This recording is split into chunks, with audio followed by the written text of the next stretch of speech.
Om Swastiastu, Assalamualaikum warahmatullahi wabarakatuh, Shalom, Namo Buddhaya, dan salam sejahtera bagi kita semua. Perkenalkan, saya Gerakan Deva Haryanto, selaku perwakilan dari Segiri 4 yang akan membawakan presentasi student project kami berjudul Depresi pada Usia Lanjut. Harapannya, student project ini dapat menambah ilmu pengetahuan dan juga menambah kekayaan ilmu di dunia kedokteran. Selamat menyaksikan. Adapun anggota dari SGD 4 yakni Natasha, Regina, Dekbom, saya Deva, Deka, Naomi, Nicholas, Panji, Anindita, Rizky, Afin, dan Adel. Perkenalkan, nama saya Ainun Afriani Atmajaya dengan 3 digit NIM terakhir 095. Di sini saya akan membahas mengenai latar belakang dari student project kelompok kami. Jadi, untuk depresi pada usia lanjut atau late life depression adalah gangguan mental yang sering terjadi pada lansia dan berdampak besar terhadap kualitas hidup serta kesehatan umum. Kondisi ini ditandai oleh suasana hati yang murung, kehilangan minat, gangguan tidur dan nafsu makan, serta penurunan fungsi sosial dan fisik, dan dapat muncul meskipun tanpa riwayat depresi sebelumnya. Lalu untuk prevalensinya sendiri cukup tinggi dengan sekitar sepertiga lansia di dunia mengalami gejala depresi. Sementara jika di Indonesia diperkirakan sekitar 16,3% lansia berisiko mengalami depresi. Depresi pada lansia berhubungan dengan peningkatan risiko mortalitas termasuk akibat penyakit kardiovaskular. Lalu faktor penyebabnya bersifat multifaktorial meliputi perubahan biologis terkait penuaan, penyakit kronis, stres psikososial, kesepian, kondisi sosial ekonomi, serta diperberat oleh situasi seperti pandemi COVID-19. Meskipun demikian, depresi pada lansia masih sering tidak terdeteksi dan kurang tertangani, sehingga deteksi dini dan penanganan yang komprehensif sangatlah penting untuk meningkatkan kesejahteraan lansia. Mungkin dari saya sekian, terima kasih. Baik, perkenalkan, nama saya Kadeka Delesa Fera Putrisyana dengan 3 digit NIM terakhir 071. Jadi di sini saya izin menyebutkan mengenai rumusan masalah yang dapat diajukan, yakni yang pertama ada bagaimana etiologi dan faktor risiko yang mempengaruhi terjadinya depresi pada usia lanjut. Yang kedua, yakni bagaimana manifestasi klinis serta kriteria diagnosis untuk menegakkan depresi pada pasien geriatri. Dan yang ketiga, yakni bagaimana penata laksanaan komprehensif, yakni farmakologi dan non-farmakologi, serta pencegahan depresi pada usia lanjut. Baik, di sini saya izin melanjutkan mengenai tujuan dari penulisan student project ini, yakni yang pertama ada untuk mengetahui dan memahami etiologi serta faktor risiko yang berperan dalam patofisiologi depresi pada usia lanjut. Yang kedua, yakni untuk memahami manifestasi klinis yang khas serta mampu mengidentifikasi kriteria diagnosis depresi pada populasi geriatri. Dan selanjutnya untuk yang ketiga, untuk mengetahui pendekatan penata laksanaan yang tepat dan juga upaya pencegahan yang dapat dilakukan pada kasus depresi usia lanjut. Baik, saya izin melanjutkan mengenai manfaat. Jadi yang pertama ada manfaat akademis. Penulisan ini diharapkan dapat memperkaya khazanah ilmu pengetahuan kedokteran khususnya di bidang psikiatri dan geriatri, serta menjadi referensi teoritis bagi mahasiswa kedokteran maupun peneliti selanjutnya yang ingin mengkaji topik depresi pada lanjut usia secara lebih mendalam. Kemudian yang kedua ada manfaat praktis. Penulisan ini diharapkan dapat memberikan wawasan klinis bagi tenaga medis, keluarga pasien, maupun masyarakat umum mengenai pentingnya deteksi dini gejala depresi pada lansia, serta menjadi panduan dasar dalam memberikan dukungan atau tata laksana yang tepat guna meningkatkan kualitas hidup pasien geriatri. Perkenalkan, saya Dewayu Anindita Maharani dengan NIM 3 digit terakhir 210, izin menjelaskan mengenai pengertian depresi, di mana depresi merupakan kelompok gangguan suasana perasaan yang ditandai oleh afek depresif, menetap atau hilangnya minat dan kenikmatan, disertai dengan gangguan kognitif dan juga perubahan psikomotor yang menimbulkan distres, serta gangguan fungsi sehari-hari. Menurut DSM-5 revisi, diagnosis untuk episode depresi mayor ditegakkan bila terdapat minimal 5 gejala depresi hampir setiap hari selama setidaknya 2 minggu, dengan salah satu gejala utama berupa suasana hati yang depresif atau anhedonia dan tidak disebabkan oleh kondisi medis, penggunaan zat, atau episode manik maupun hipomanik. Untuk depresi usia lanjut atau late life depression adalah depresi yang terjadi pada individu dengan usia lebih dari sama dengan 60 tahun.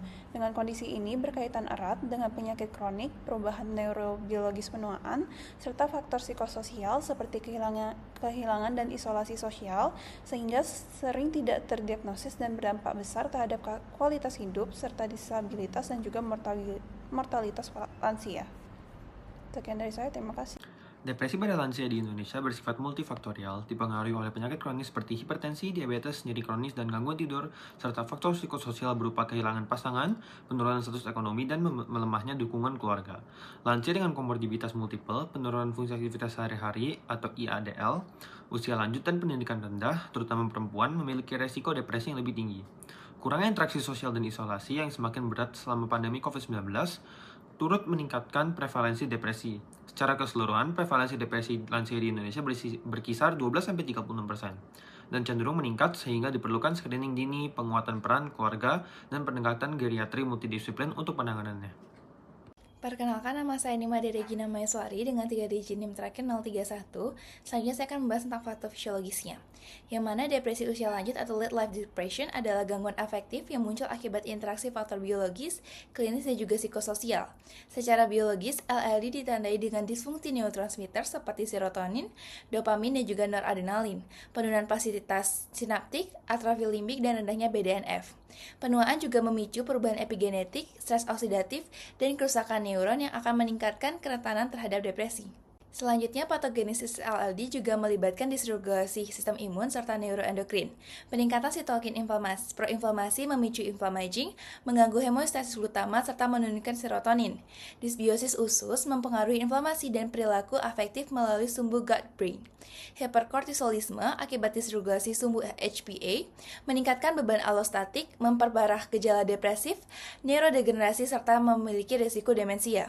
Mekanisme ini berinteraksi dengan komorbiditas kronis serta faktor psikososial usia lanjut yang akan membentuk manifestasi dan keparahan dari LLD itu sendiri. Baik, sebelumnya perkenalkan nama saya Kadawinda Brahmana dengan 3 digit NIM terakhir 055 di sini. Jika saya untuk menjelaskan mengenai gejala depresi pada usia lanjut. Pada usia lanjut, depresi seringkali tidak muncul sebagai rasa sedih yang jelas seperti pada orang muda. Dan saya jarang mengungkapkan kesedihannya secara langsung, tapi lebih sering menunjukkan tanda tidak khas seperti mudah lelah, kehilangan semangat, dan juga keluhan fisik berulang tanpa penyebab medis yang jelas. Secara emosional, lansia dengan depresi mengalami anhedonia, yaitu hilangnya minat terhadap aktivitas yang sebelumnya menyenangkan, disertai perasaan tidak berguna, menjadi beban keluarga, mudah tersinggung ataupun apatis. Gejala fisik ini juga sangat menonjol seperti gangguan tidur, penurunan nafsu makan, lemas, serta nyeri kepala atau sendi tanpa dasar medis yang jelas. Banyak lansia datang ke layanan kesehatan dengan keluhan fisik sehingga depresi sering tidak terdeteksi. Depresi juga mempengaruhi fungsi kognitif berupa sulit konsentrasi, mudah lupa, dan lambat berpikir yang dikenal sebagai pseudo-demensia, sehingga sering disangka sebagai pikun. Dari sisi sosial, lansia cenderung menarik diri, menghindari interaksi, dan juga merasa kesepian yang semakin memperberat depresi, yang mana pada kondisi berat dapat muncul pikiran tentang kematian ataupun perilaku menolak makan dan pengobatan. Jadi depresi pada lansia ini bersifat multisistem dan sering tersamar. Oleh karena itu penting bagi keluarga dan tenaga kesehatan untuk mengenali tanda-tanda tidak langsung agar depresi dapat dideteksi dan ditangani lebih dini. Sekian, terima kasih. Baik, selanjutnya saya akan menjelaskan tentang dampak depresi pada usia lanjut. Depresi pada usia lanjut merupakan gangguan mental yang umum dan dapat berdampak luas terhadap kualitas hidup lansia. Lansia dengan depresi terbukti memiliki kualitas hidup yang lebih rendah pada aspek fisik, psikologis, sosial, dan juga lingkungan yang berkaitan dengan penurunan aktivitas fisik, gangguan tidur, serta berkurangnya interaksi sosial.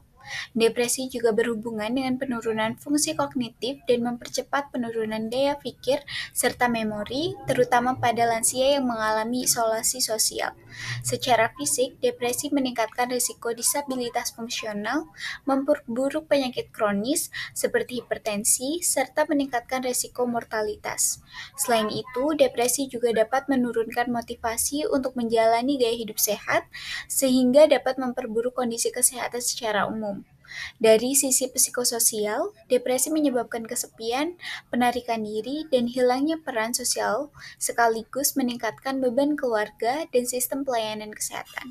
Oleh karena itu, depresi pada lansia perlu ditangani secara holistik melalui deteksi dini, terapi yang tepat, dukungan psikososial, dan intervensi berbasis komunitas. Baik, perkenalkan nama saya Nicholas Alexis Sinatra dengan 3 jam terakhir 153. Di sini saya jelaskan tentang slide ini. Jadi untuk diagnosis depresi pada populasi geriatrik, tantangan utamanya itu manifestasi klinis yang atipikal ya. Karena dia berbeda dengan pasien muda, tentunya lansia itu sering mengalami depression without sadness. Seperti keluhannya bukan pada mood, tapi pada somatisasi gitu, seperti nyeri kronis, kelelahan, dan juga penurunan fungsi IADL atau Instrumental Activities of Daily Living. Jadi anamnesis standar itu nggak cukup ya, karena kita butuh pendekatan Comprehensive Geriatric Assessment (CGA) untuk yang mencakup heteroanamnesis keluarga untuk melihat perubahan perilaku. Dan juga untuk instrumen screening secara objektif ada juga GDS ya, atau Geriatric Depression Scale. Itu gold standard. Tapi kalau pasiennya memiliki gangguan kognitif bisa menggunakan Cornell Scale yang lebih valid. Dan juga mungkin poin terakhir yang penting itu diagnosis banding dengan demensia, karena mengingat gejalanya sering tumbang tindih, evaluasi kognitif dasar dan observasi longitudinal pasca terapi itu sangat diperlukan untuk menegakkan diagnosis definitif. Sekian dari saya, terima kasih. Baik, selanjutnya saya akan membahas mengenai penanganan depresi pada usia lanjut. Penanganan depresi pada usia lanjut sendiri merupakan tantangan karena sering disertai komorbiditas medis, gangguan kognitif, penurunan fungsi fisik, serta masalah psikososial. Oleh karena itu, pendekatannya harus bersifat biopsikososial dan juga individual dengan tujuan utama meningkatkan kualitas hidup. Tata laksana dimulai dari evaluasi yang komprehensif termasuk kondisi medis, kognitif, risiko bunuh diri, penggunaan obat, dan dukungan sosial. Terapi juga disesuaikan dengan derajat keparahan depresi, di mana depresi ringan hingga sedang dapat ditangani dengan psikoterapi dan intervensi non-farmakologis, sedangkan untuk kasus sedang hingga berat memerlukan kombinasi farmakoterapi. Pemantauan berkala menggunakan instrumen seperti GDS dan juga PHQ-9 juga penting untuk menilai respons terapi. Farmakoterapi tetap berperan penting dengan SSRI sebagai pilihan lini pertama karena profil keamanannya yang baik. Menggunakan prinsip start low, go slow but go, psikoterapi seperti CBT, problem solving therapy, serta life review dan reminiscence therapy efektif dan sesuai dengan kebutuhan psikososial lansia.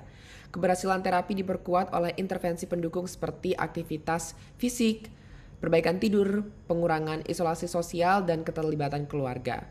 Model collaborative care yang melibatkan dokter primer, psikiater atau psikolog, dan tenaga pendukung semakin direkomendasikan karena meningkatkan remisi dan juga kualitas hidup. Secara keseluruhan, penanganan depresi pada lansia memerlukan pendekatan multimodal dan kolaboratif yang berpusat pada pasien untuk mencegah kekambuhan dan mempertahankan kemandirian. Baik, selanjutnya saya akan membahas mengenai pencegahan depresi pada usia lanjut. Sebelumnya perkenalkan saya Novita Naomi dengan 3 digit NIM TAKI 127. Baik, di sini pencegahan depresi pada usia lanjut itu termasuk tindakan yang penting karena depresi sendiri itu sering disalahartikan pada usia lanjut sebagai bentuk dari akibat proses penuaan ataupun penyakit penyerta. Salah satu tindakan pencegahan yang dapat dilakukan itu adalah screening dini menggunakan Geriatric Depression Scale 15 atau GDS 15 yang menilai gejala depresi berdasarkan skornya. Di salah satu penelitian yang dilakukan di Kelurahan Pedungan Denpasar Selatan itu menunjukkan adanya 19 lansia yang memiliki skor lebih dari atau sama dengan 5 yang menunjukkan tanda-tanda gejala depresi. Untuk itu, melalui screening inilah keluarga, lansia, dan juga tenaga kesehatan itu dapat melakukan tindakan lanjutan seperti merujuk ke layanan kesehatan mental. Selain itu juga dapat diberikan edukasi kepada keluarga dan juga lansia itu sendiri mengenai gejala depresi ini sehingga mereka dapat mengenali gejala depresi secara lebih dini dan juga mengambil tindakan yang cepat sehingga depresi itu dapat dicegah dan ditangani lebih awal. Baik, saya izin melanjutkan untuk kesimpulan dan saran. Sebelumnya perkenalkan, saya Kemang Rizky Satyar Putra dengan 3 digit 237. Jadi untuk kesimpulan, depresi pada usia lanjut merupakan masalah kesehatan mental yang sering terjadi dan berdampak besar bagi kualitas hidup, fungsi fisik, kognitif, serta kesejahteraan sosial dari lansia. Nah, kondisi ini bersifat multifaktorial, yang dimana melibatkan perubahan neurologis terkait penuaan, komorbiditas penyakit kronis, stres psikososial, serta penurunan dukungan sosial. Manifestasinya sering atipikal dan didominasi keluhan somatik, penurunan motivasi, gangguan tidur, serta gangguan kognitif sehingga depresi pada lansia kerap tidak terdiagnosis atau lambat ditangani. Oleh karena itu, diperlukan pendekatan diagnostik yang komprehensif melalui anamnesis menyeluruh, pemeriksaan fisik, penilaian kognitif, dan screening menggunakan instrumen tervalidasi seperti Geriatric Depression Scale atau GDS. Nah, penanganannya harus bersifat holistik dan multimodal, mencakup farmakoterapi, psikoterapi, intervensi non-farmakologis, serta dukungan keluarga dan sosial, dengan model pelayanan kolaboratif dan berbasis komunitas sebagai strategi efektif untuk meningkatkan kualitas hidup lansia seiring bertambahnya populasi usia lanjut. Misalnya untuk saran, yaitu tenaga kesehatan perlu meningkatkan kewaspadaan terhadap depresi pada usia lanjut yang sering menampakkan gejala tidak khas dan menyerupai proses penuaan atau penyakit fisik, sehingga screening rutin menggunakan instrumen tervalidasi seperti GDS itu perlu diintegrasikan dalam pelayanan kesehatan lansia di fasilitas primer maupun layanan geriatri. Diagnosis dan penata laksanaan hendaknya dilakukan secara komprehensif dan multidisiplin dengan mempertimbangkan aspek medis, kognitif, dan juga psikososial untuk mencapai hasil terapi yang optimal. Di sisi lain, peran keluarga, caregiver, dan masyarakat sangat penting dalam menciptakan lingkungan yang suportif melalui dukungan emosional, sosial, serta keterlibatan lansia dalam aktivitas sehari-hari. Peningkatan edukasi mengenai tanda dan gejala depresi pada lansia, disertai dukungan kebijakan dan penguatan program kesehatan jiwa berbasis komunitas seperti Posyandu Lansia, menjadi langkah strategis untuk mendeteksi dini, mencegah depresi, dan juga meningkatkan kualitas hidup lansia secara berkelanjutan. Mungkin sekian dari saya, terima kasih. Sekian pemaparan dari SGD 4, segala kurang lebih mohon dimaafkan. Terima kasih dan semoga bermanfaat.